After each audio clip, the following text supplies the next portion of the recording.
Welcome to Winterfest. I'd like to introduce myself. I'm Catherine Smith. I'm the Education Director for Arts Connect. Arts Connect is Springfield Township's Arts and Enrichment Council, a nonprofit organization created by the township to bring you festivals like this, to bring you the arts. And today, the township and Arts Connect have combined to give you a township-wide festival of arts events. So before this performance that you're about to see, we have had the Madcap Puppets here. We started it off with a parade. We've had student performances going on outside in the Winter Village. Santa is here, so you're welcome to get your picture taken with Santa. We have kids' crafts, we have concessions, a petting zoo, but we have the Cincinnati Civic Orchestra here for you as well. In the back of the Grove here, we have student artwork on display representing all the schools here in Springfield Township. And we also have for you, after this, you can go out and catch the opera. The mobile opera is here doing performances. They're doing 4 performances between 3:45 and 5:45. So you'll be able to catch the end of that. So right now, I'd like to present the Cincinnati Civic Orchestra and their annual holiday concert. We have a long-standing tradition of starting our holiday season with the Civic Orchestra here at the Grove Event and Banquet Center. And so now please welcome Maestro Larry Bondhouse and his wonderful all-volunteer orchestra as they ring in the season with bells.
Welcome. It's absolutely wonderful to be back here again during the holidays. We, as an orchestra, have played some form of holiday concert in every one of our 89 seasons. During the Second World War, those concerts were actually played in Union Terminal as troop trains left with our soldiers going off to the front. And there were a few years where the holiday concert was one of only 2 or 3 concerts given. But we've always played a holiday concert. And 3 years ago, in this very hall, was the first time we played music for the holiday that I guess composers sort of left out, Thanksgiving. It's very interesting that the whole holiday season is based upon giving thanks and giving. And it's really sort of sad that the great music of Thanksgiving is seldom heard other than in religious services. And so our own Ed Howard was kind enough to do an arrangement for us of some of the great melodies, hymns of Thanksgiving. And I know Thanksgiving was a week and a half ago, but we're closer to Thanksgiving than we are to Christmas right now. So let's remember what we're giving thanks for and start this concert with a Thanksgiving medley.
About 6 years ago, we did a holiday concert based on the favorite carols and holiday music of our presidents.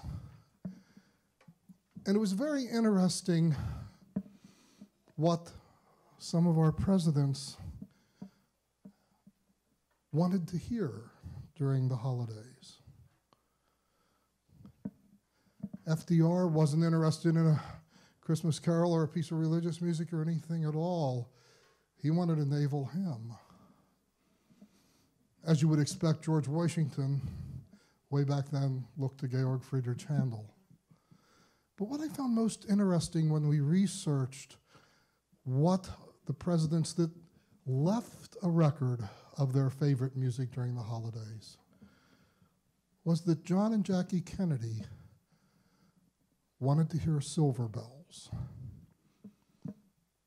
And there's this little plug-in record player that they must have had in the private quarters of the White House that's in the archives.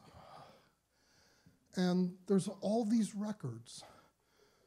And the one that had the most wear and tear on it was Silver Bells. Far more than they would have done to that disc just during the holidays. They must have listened to it year-round. And I got to thinking about Silver Bells and what it represents in American music to us during the holidays. And it's a celebration of not just going out shopping and city sidewalks, but it's a celebration of coming together, bumping into people you haven't seen in a while, being with family, being with friends. It being Christmas time, it being the holiday season. And it seems so appropriate that that would have been John Kennedy's favorite music to listen to during the holidays. We have a wonderful arrangement of Silver Bells that just takes us back to a somewhat simpler and happier time.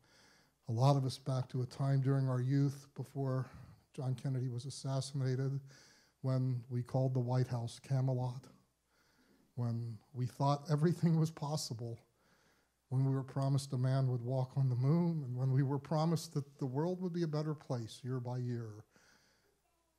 This was the music that that president wanted to hear. We give you Silver Bells.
we're going to play a piece of music now that isn't necessarily holiday music. And I guess I should be honest as to how we ended up putting this on the program. One of our musicians, Chard, wrote a new piece of music called Bells, Bells, Bells. Worked a long time on it, and I went to the computer keyboard. I didn't even wipe any files out, which was pretty neat, and looked up all of the music we owned that had the word bells or chimes in it. And I had forgotten that in addition to Sleigh Ride that we always play at the beginning of the concert and a Christmas festival at the end, both by Leroy Anderson, that he wrote a piece of music that I have always wondered what brought this piece of music to happen. It's called Song of the Bells. It's just this wonderful little piece of music that makes you feel good, makes you feel like dancing, makes you feel happy.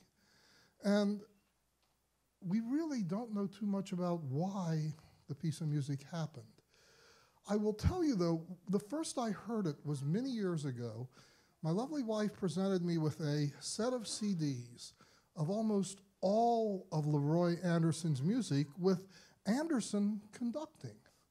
And I didn't know he'd made any records at all. But he was the rehearsal conductor for the Boston Pops Orchestra under Arthur Fiedler. And that's why the Boston Pops premiered so much of his music. He wrote them for the orchestra that he got ready for concerts. And if you think back 50 years before the world of computers and digitalization, to know how long music was and how it was going to fit on those engraved discs that we have, young people are saying, huh? Records? Big things that went round and round? Well, you had to take and do sort of a run-through to get the timing and make sure there were going to be enough grooves on that disc to fit it all on. And the Decca Record Company recorded Leroy Anderson conducting his own music in all these rehearsals, and they stuck all of those masters in a vault. And until about 35 years ago, it was forgotten about. And all of a sudden they said, heavens, we've got Leroy Anderson conducting his own music with a great orchestra, and we didn't even know we had all these recordings. And they remastered them and put them on CD. And it's amazing hearing how he does his own music. The most fun is with the earphones on listening. He's doing Bugler's Holiday, and you hear him yelling at the trumpets, get the lead out, and it speeds up. I mean, he had a very different idea of how alive his music should be than we do today. I think we treat it with too much reverence. So we're going to give you this wonderful piece of music called Song of the Bells, and just enjoy some classic Leroy Anderson, and just sort of get the feeling of 60, 70 years ago when great orchestras like Fiedler and the Pops were really inventing American music, the music we take for granted today. We give you Song of the Bells.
The two scariest things that can happen to a conductor are premiering a new piece of music when the composer is playing in the orchestra.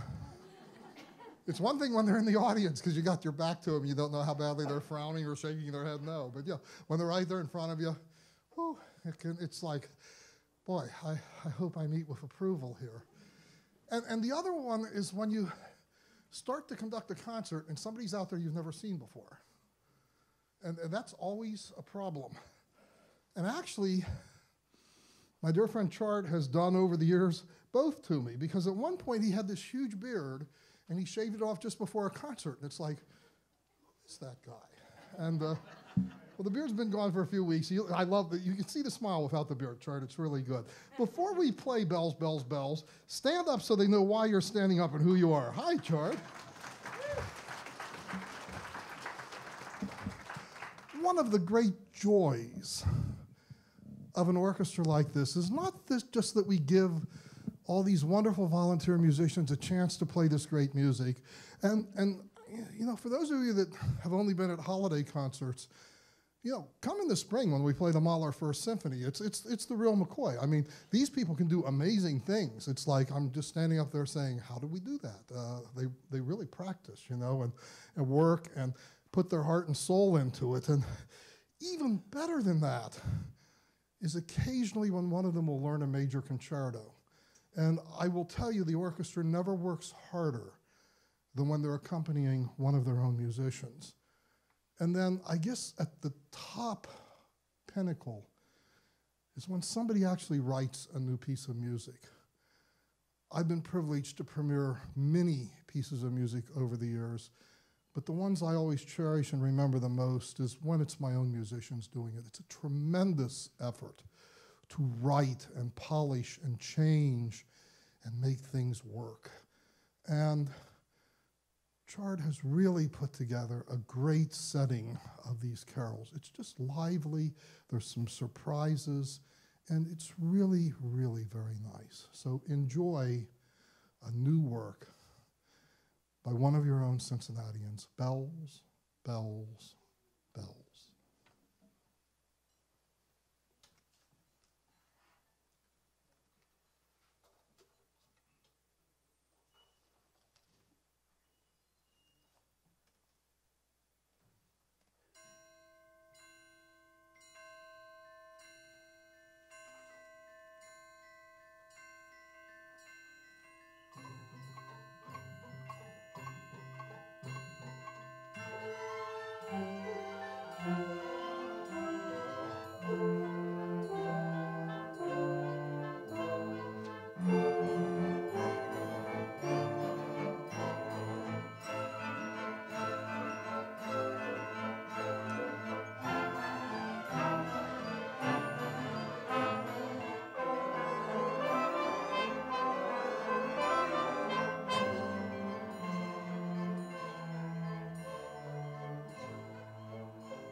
seems like forever ago now,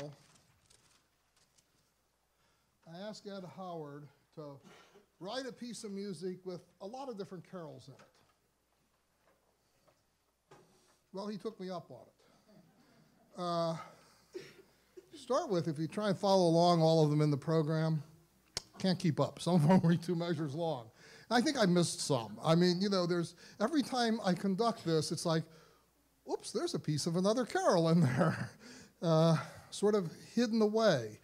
You know, there's those wonderful Where's Waldo puzzles. And in my mind, and I mean no offense, but this is sort of the Where's Waldo of holiday music, because you're always looking for another carol. And it's just, what's so neat about it is we got some very sacred music here and some just fun, flippant holiday stuff that you hear at the shopping center coming out of the speakers in the ceiling. And the way Ed has worked them together, it really helps us understand that everything about this holiday is meant to be. I mean, the people that say, oh, the holiday's not religious enough, or the people that say, oh, you're being old fogies, and the people that say, let's do it all online, and the people that saying, oh, we love Black Friday, and the people that are saying, who, and want to get in those crowds, and all of it, it's all part of this amazing American event that we call the holiday season. We all have a different way of enjoying this, but we all enjoy it together. And what's really neat is some of these carols and holiday songs sort of overlap, and it's like, wow, they're all about the same thing. They're all about being together and celebrating. They're all about being together. So we give you Ed Howard's caroling. We've been playing this since, I think, 2003 when he first wrote it, about every 4th or 5th year. And I always get lost, but the orchestra ends up in the right place. So that's the good news. We give you caroling by our own Ed Howard.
can. We're back. We're going to start the second half with Irving Berlin's White Christmas. Those of you that regularly attend our holiday concerts are saying, well, you just played that 2 years ago. Well, not this arrangement of White Christmas. This is the one that Robert Russell Bennett did, the arranger who did all of the Rodgers and Hammerstein musicals, orchestration, also for Jerome Kern, a wonderful American arranger, a little more, I don't want to say operatic, but at least a little more Broadway-sounding arrangement of White Christmas. So this will be fun to start off the second half. We give you White Christmas.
Well, we're going to play a piece of music now that surely is not holiday music. And it's a piece of music that I don't think anybody here has heard before. And the reason I say that is it was written in 1910 for performances on the steamboat Island Queen. Unless you were around before she blew up in Pittsburgh, you wouldn't have heard this music. Now, the last, I'm not sure whether the word is calliope player or calliopist, but the last person that played calliope upon the Island Queen was named Homer Denny. And I didn't know that, but I did know that he played organ at Redlands Field, where the old Cincinnati Red Stockings played when they had a real organ at the ball field, before Crosley Field was built, before the current field was built. And I did know that he had the strange spelling of his last name, D-E-N-N-E-Y. Sorry, Dexter, I didn't mean to say that was strange. But here we have a musician that has that same interesting last name. And Dexter comes to me and says, Homer Denny was one of my relatives, and I turned up this piece of music called Chimes. So what first happened was we gave it to Ed Howard, who arranged it for 2 violins and cello, and we started playing it here and there. And it's just this amazing Scott Joplin type of rag. The only problem is in a rag, you know, the offbeat is a boom in the bass drum. Well, what Homer did is he had a gong on the chime instead. And a little research left me know that the organ at Redlands Field, as well as the calliope on the Island Queen, had steam-powered chime bars. So he could, from the keyboard, hit chimes. So it was a perfectly reasonable thing for him to write, and with a little bit of persuasion, Maestro Howard did an arrangement for symphony orchestra of this absolutely delightful piece of music. So unless you were around back in 1910, you know, this has been rattling around someplace in the stratosphere to be heard again. And I just love it because we just don't get to hear this genre of American music. The whole early ragtime music just isn't out there. And the remarkable thing is after Ed started arranging this for orchestra, we got the piece of music we're going to be playing later by Bob Kornstrat called Bells of Christmas, where he sets part of it in the style of a New Orleans marching band. And again, in the ragtime style. So you're going to get to hear something we usually don't do, and it is so much fun. So just sit back, imagine yourself going from the 2nd Street landing up to Coney Island on the Island Queen with the calliope playing and everybody in their straw hats tipping to the ladies and the ladies with their bustles and getting ready to go out for a night on the town. Imagine it's 1910. And just enjoy this music.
Well, we're going to step back around 300 years now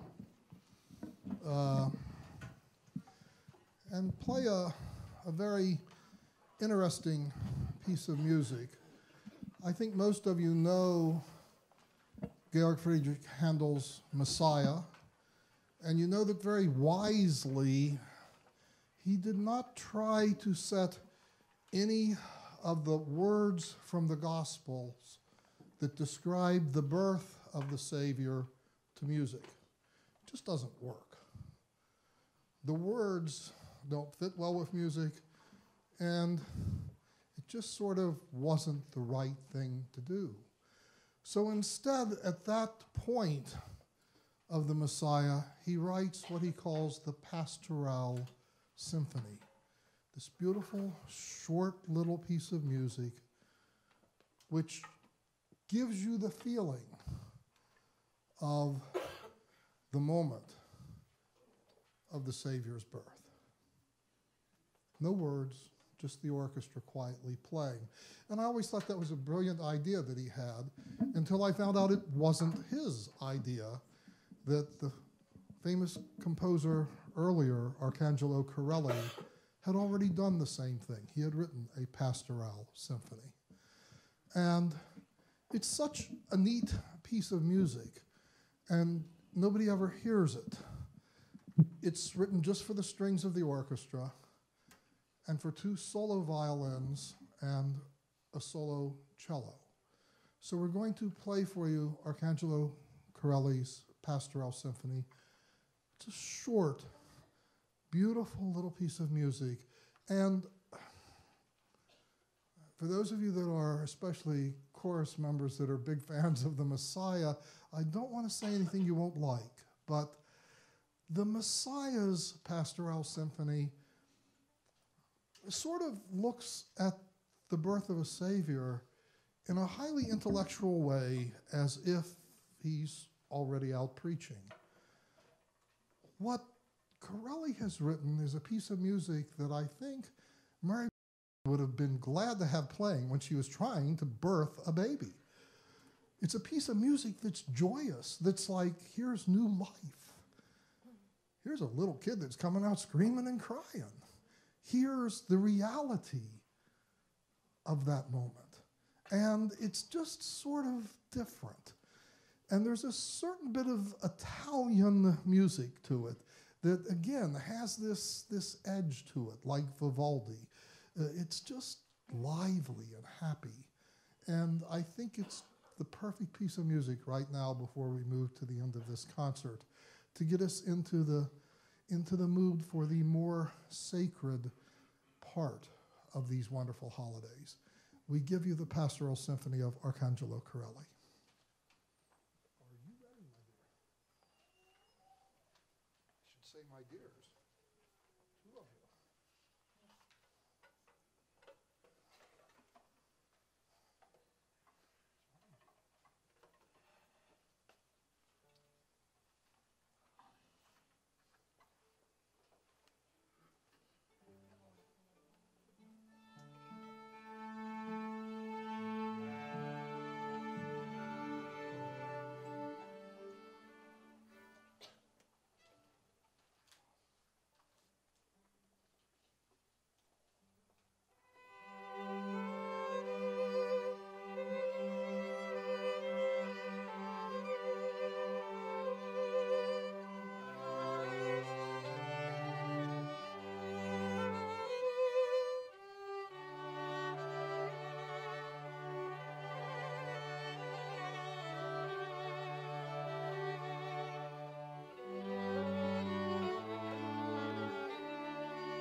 somebody asked me once how important it was to the conductor what the composer writes on the page. And I said, well, yeah, the notes are very important. No, I don't mean the notes. The other things they write on the page. And I said, you get some really interesting things there. There's a point where Leroy Anderson writes very ritmo. I have no idea what ritmo means, but you get a feeling what he wants when he writes very ritmo. And, well, we got this new piece of music that Bob Krogstad wrote called The Bells of Christmas, and it looked like it fit the concert, and I loved it as I was going through. And finally, just before the end, I'm looking at the music, and I turn the page, and wow, it's getting bigger and bigger and bigger, and it's like the next page must be the ending, and I turn the page again, and it's not. It's not something I've seen before, and I'm looking at the patterns, and I'm saying, I know this, and I'm thinking, yeah, that's the band when we were at Mardi Gras going down the street at New Orleans. And then I read in the percussion part, kick it off, crazy Mardi Gras Christmas. Very fast, very free, very tight. And I'm saying, yeah, I could be in a lot of trouble here. That's not what I'm trained to do. It was fun watching those guys strutting down Bourbon Street, but how do we get a whole symphony orchestra to do that? And the more I look at it, I realize what we're doing that to is the music of Jingle Bells. And it's like, now I know we're in trouble. But I said, this has got to be fun. And I always look for something fun before our big ending of Festive Sounds of Hanukkah and the Christmas Festival. And I tossed this out, and about half the orchestra sort of glazed over at the first rehearsal. It's like, we really aren't going to play this. And it's like, it's going to happen. You guys are going to be the first people in Cincinnati to hear this. This hasn't been played in Cincinnati before, and this is neat stuff.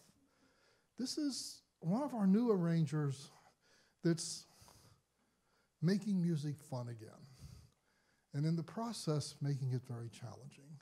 So we give you the bells of Christmas.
couple quick thank yous before the big ending. As always, to all the wonderful people here at Springfield Township. What a celebration is happening right now. For those of you that just came in for the concert, you got to go out and walk around the village, and it's just, they have just, I don't even know what to say. It's just wild, all the things that are happening. We came in early to start setting up and went up to the corner to have a little bit of breakfast, and all of a sudden there's a marching band going by, and it's just really neat to see so much community spirit. And thank you all. Thank you to Waycross for bringing out the cameras and all the equipment to rebroadcast this. As you're leaving, there are some schedules when it will be on TV at the table there. I just, working with an all-volunteer orchestra, and I know, Tony, you're listening to me out in the truck back there with all the equipment. I know what it is to work with an all-volunteer group of people doing your video work, and it's real commitment. And these folks really deserve our thanks for bringing things live. There's so many people that are going to get to see this, folks in rest homes, folks that are homebound that otherwise would never get to enjoy this concert as you are. So these volunteers that make this all happen, and the ones that will do the post-production and back in their studios, they deserve a big round of applause.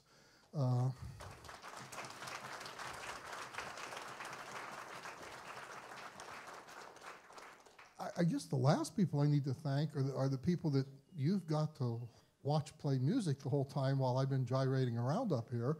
A word or two needs to be said about this orchestra. This is our 89th season. We were founded in 1929, and if we have figured things out right, after the 5th rehearsal and before the first concert, the stock market crashed. And our earliest pictures of this orchestra in a rehearsal, there are baskets of apples or loaves of bread that you see on the side of the rehearsal hall that people brought in who had food for the people who didn't. And somehow the love of music during those very darkest times in our nation's history, the huge stock market crash, the war looming in Europe, I mean, it couldn't have been a worse time. We think we got problems now. Boy, it's nothing compared to what those folks lived through. Yet they kept coming and they kept rehearsing, and they did that first concert and every concert since that this orchestra has played, hundreds of concerts, has been given free to the public. We have never yet charged for a concert, and I pray to God we never will have to. Now, at one point, we were the third oldest all-volunteer community orchestra in the country, and unfortunately, the ones that were older than us have had to close their doors, and that is sad in and of itself. And it wasn't because they lacked money or a place to rehearse their music, it was because they lacked players. Because in those cities, the school system stopped teaching music.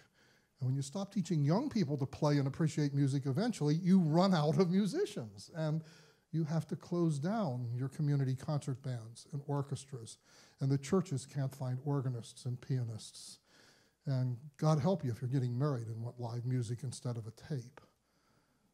We're lucky here in Cincinnati to have wonderful music programs in our schools. We're lucky to have a school for creative and performing arts. And we're very lucky to have this wonderful orchestra still growing and playing. And I want you all to join me in thanking each of these musicians for their efforts.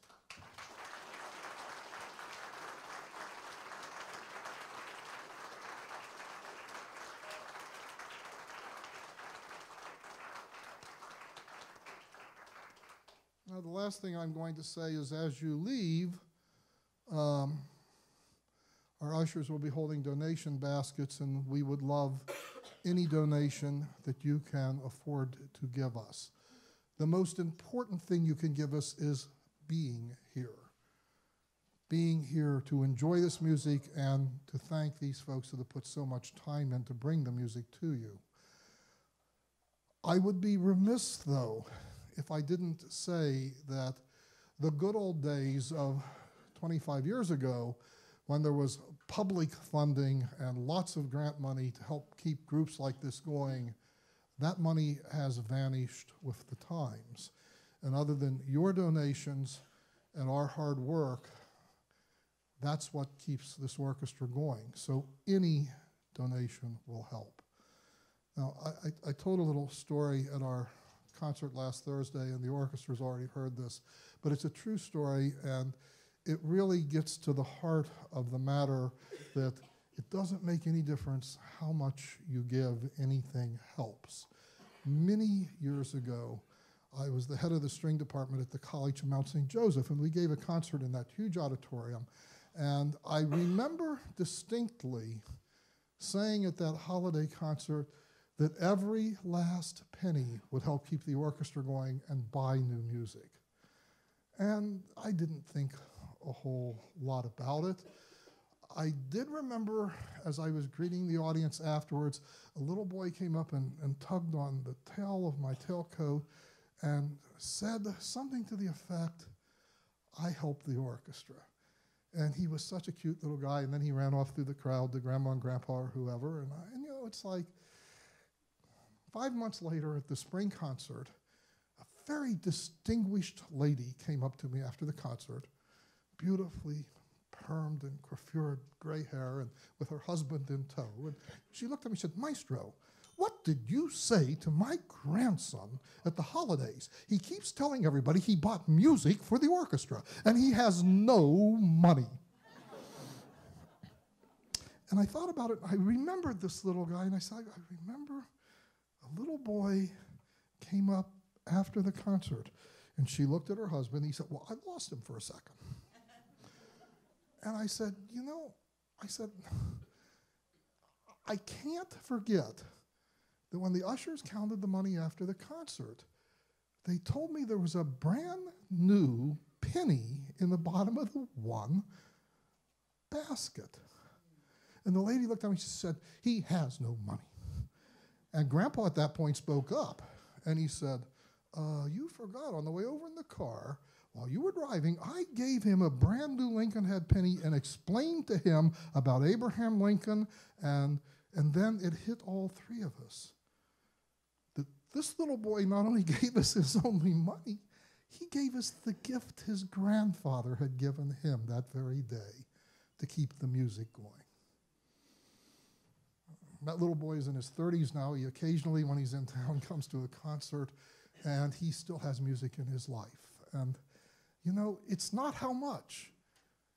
And if you don't have money to give, just keep coming. But it's that you support the arts, that you support the music, that you support these kids that have put this beautiful artwork in the back of the room, that you make sure when it comes up at a school levy, whether you're going to vote to keep the marching band going or not, that you say, yeah, those kids need music. That you don't forget that to have art in your life when you're your age, somebody had to give it to you when you were too little to know to ask for it. Now, we always end the concert with Festive Sounds of Hanukkah by Holcomb and Leroy Anderson's Christmas Festival. And every year I get questions about this. I even get calls from people that saw us on TV that say, "Oh, I never heard Christmas Festival like that." Well, this is the original Christmas Festival, not the rewrite that we hear coming out of the speakers at the shopping centers. So this is the way it was first performed. And there was one thing different at the original performance. At the very end, you'll hear this huge timpani roll. Well, at the first performance, there in the hall in Boston with Fiedler on the podium, the audience did not know that the restoration of their organ had been complete. It didn't play one note during the concert. And at the end of a Christmas festival, very quietly, this chord started coming out, and eventually it filled the whole room. And everybody came to their feet, and it's like they fixed the organ, finally. After like 25 years, they had their organ back. And Anderson added that at the end to the piece and kept it a secret. Some of the musicians didn't even know. And the musicians were even crying on stage because they had this gorgeous organ back, the real organ there. So that's what you're hearing at the very end, this enormous timpani roll, because we don't have an enormous organ, but it sounds just as good. And we thank you all for being here. Come to the concerts in your program. Winter is going to be a whole lot of fun. We're doing the César Franck D minor symphony. And then in the spring, we're going to do the Mahler First Symphony, an amazing work that by all rights a community-based orchestra shouldn't even try and play. And I know the quality of work these musicians are going to do, and it's almost never heard live. It's an amazing work. Be there. Join us. If you're not on the mailing list, get on the mailing list. If you don't have any money to put in the basket, at least put the form in to get on the mailing list. Come back. Thank you all.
Thank you.